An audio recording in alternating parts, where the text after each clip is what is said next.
You know, the developers of Marvel's Guardians of the Galaxy do really want to stress to everybody that they learned their lesson from what came from Marvel's Avengers from Square Enix. So this time, they are confirming to us 100% guarantee there will be no DLC or microtransactions in the upcoming video game. But people don't believe them.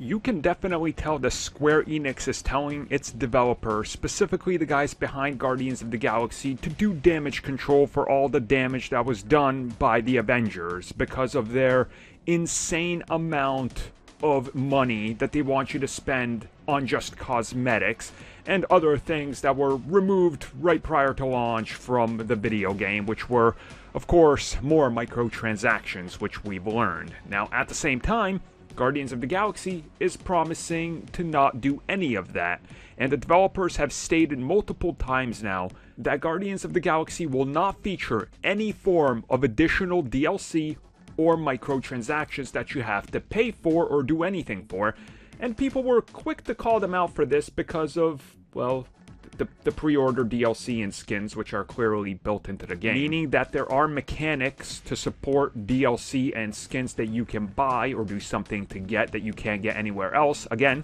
you gotta pre-order if you want these, and if you don't, you're gonna miss out on it. So that's one thing. I honestly do believe them on this, but I will say this.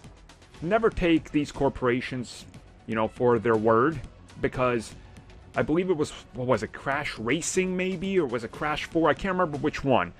It didn't have any form of, microtransactions or anything on launch. And then once the reviews hit like 2 months later, they enabled a store where you can do it. And other games have done that as well. So could this game end up having a cliffhanger ending? And then they go, aha, guess what? You got to pay us $10 to get the next chapter that finishes off the game. Looking at you, Dead Space 3. Yeah, they could. So don't trust them. Never trust them. I do believe they're being a little bit more sincere here. I don't think they're going to do it. But you never know what they could be doing or what their plans might be.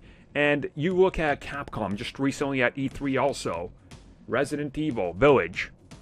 They literally said, well, you guys like this game and a lot of people bought it, so we're going to make DLC for it.